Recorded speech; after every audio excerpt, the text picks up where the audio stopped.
Hi guys, this is Pestily and welcome to another Escape from Tarkov video. In this video I'm going to cover all the traders, go over each of the different levels of each trader, and just show you what's new and changed in 11.7.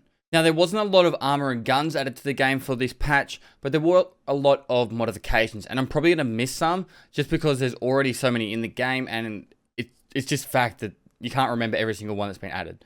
So guys, I apologize if I missed any, but anyway, without further ado, let's crack straight into it.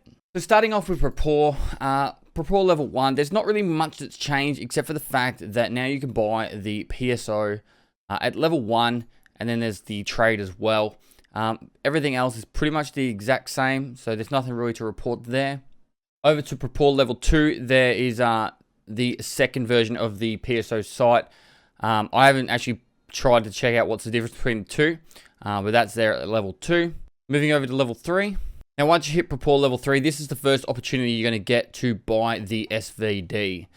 You can only buy 5 per reset. They're 95,000 a pop.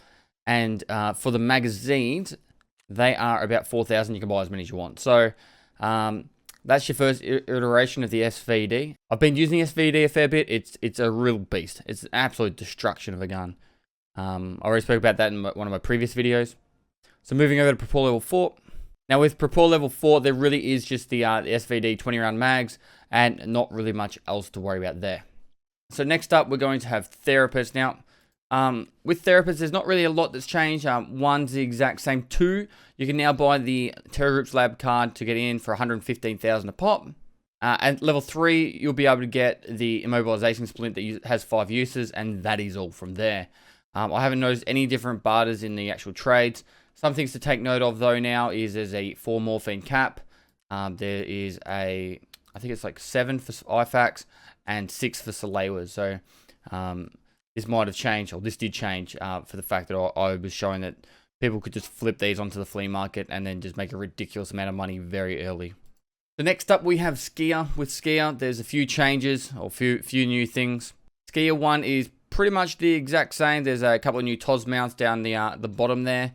On Skier 1. On Skier 2, this is where you now get the Vepr Hunter. You can buy 3 per reset. And then obviously you'll be able to get the magazines there for the Vepr Hunter too. Now, I currently can't find any place where you can buy a Tactical Tool of 10,000, which was a mount that we used to always use. But what has been put into the game instead is these B13 rails. And they pretty much go on all the AKs and most of the guns. When you were going to put a tactical tool, you can use this instead now. So I don't know if they removed the game, removed it from the cells on purpose, but that is now where you how you're going to put sights on most of your AKs. Now for Skier 3, there's a few new modifications, so you can get a new compensator. It says for AK, I'm not really sure if it's the 762 or the 5451. There are a new few muzzles for the AKs as well that I have noticed, and the M4s. So this one does a 10 reduction to recoil. And when you come over to Skier 4, there's these new rail mounts, or foregrips. The SAI 10-inch and the 14.5-inch both go to the 80AR. And then you've got the new Magpul ones, which go on your AKs. So there's a few new modifications there. I'm sure there's some that are sitting in between that I've missed. Like here's that compensator I was talking about, the 762 by 39. It has 11% recoil reduction. So you can actually get your AKs down a lot further than you could before. And this is to combat some of the 30% increase of recoil.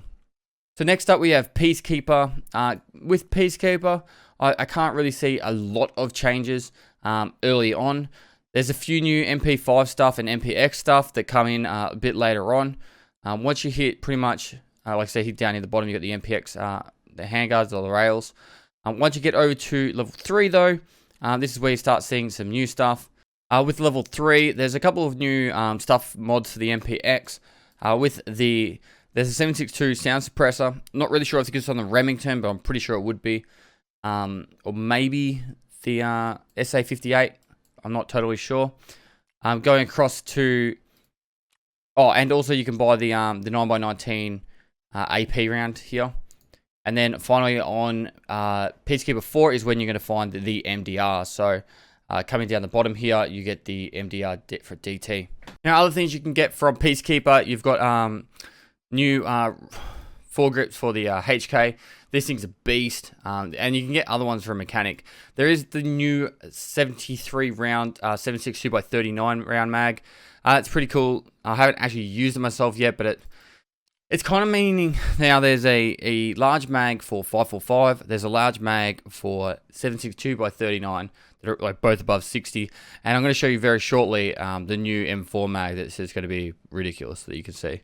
So moving on to Mechanic, this is probably where I'm going to miss a heap. And I apologize for that. Not really a lot of changes from Mechanic 1. Moving over to Mechanic 2, there is a key card that is tradable from Mechanic 2.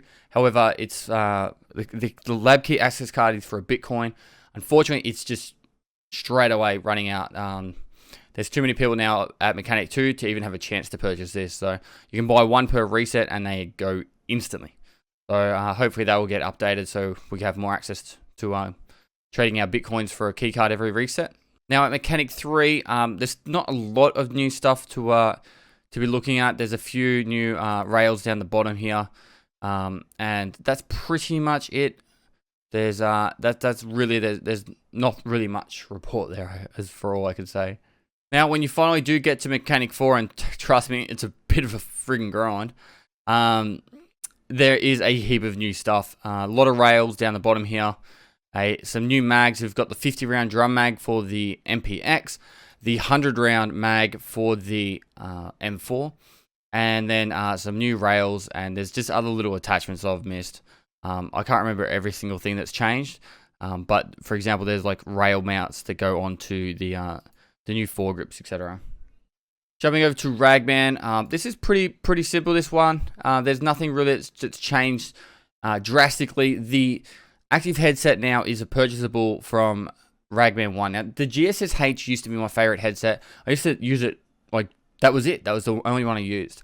They've changed it now. It sounds like I don't know. It's just really bassy, horrible to use. It's disgusting. I wish they either just remove it from the game now or put it back to where it was and make it more expensive and put it back on Ragman 3 because it's not good at all. It's just trash.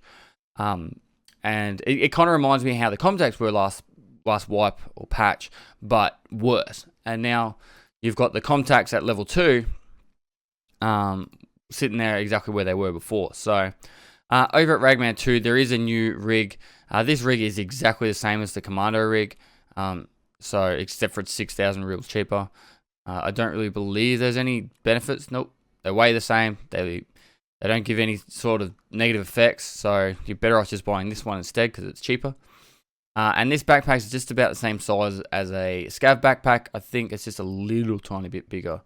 Let me see, 20, no, they're the exact same, but this one doesn't have the speed penalty that the Scav backpack gives. So pretty much, I don't understand why you'd spend 3,000 less to get a Scav backpack when you could get this one and not have that speed penalty. Now, something that's probably going to be really annoying people is they're trying to get onto Interchange to get their 30 Scav kills on Interchange. The balaclava they need is actually, sorry, not balaclava, the fleece hat they need is this one from Ragman level 3.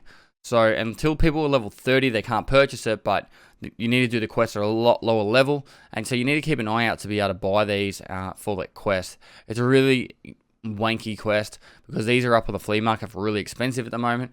No one can even really flip them to help out people because you can only put up 5 per reset, and it's just one of those things that's just frustrating. So it's not new, but it's just new to the game, but it's just one of those things that you can see. Coming down here for Ragman level 3, there's just the new armor down here. This is a class 5 armor. It has a few of the similar penalties than other armors, and it covers the thorax and stomachs. There's no arm protection there. Besides that is it for level 3 Ragman. The last one, level 4 Ragman. There's only really 2 new things I can remember. I'll just check. There's technically the 3 new things. There's a new helmet. This is a class 6 helmet. Covers pretty much everything. And then on top of that, you can put this class 4 face shield for 7 plex. trades for. So combining them both together, it's a bit of a beast of a helmet. It cracks just like a fast MT in that, and there's no other modifications. You can't put contacts on it or anything like that. Down here with this armor, oh, by the way, it's actually 300,000 rubles to buy as well, so it's super expensive. And down here for 200,000 rubles, you can buy this armor. It's a class 5 armor, but it's got left arm, right arm, thorax, and stomach protection.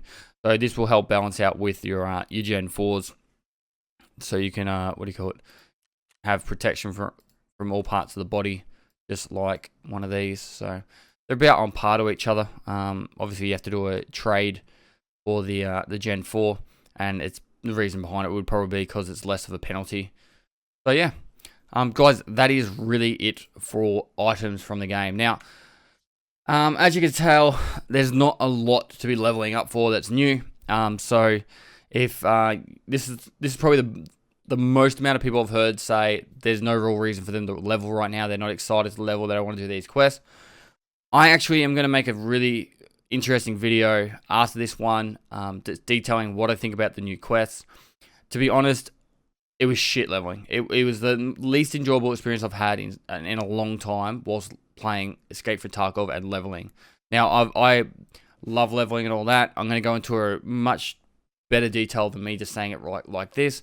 But be sure to check out this video because I'm going to be chucking out some pretty crazy ideas out there.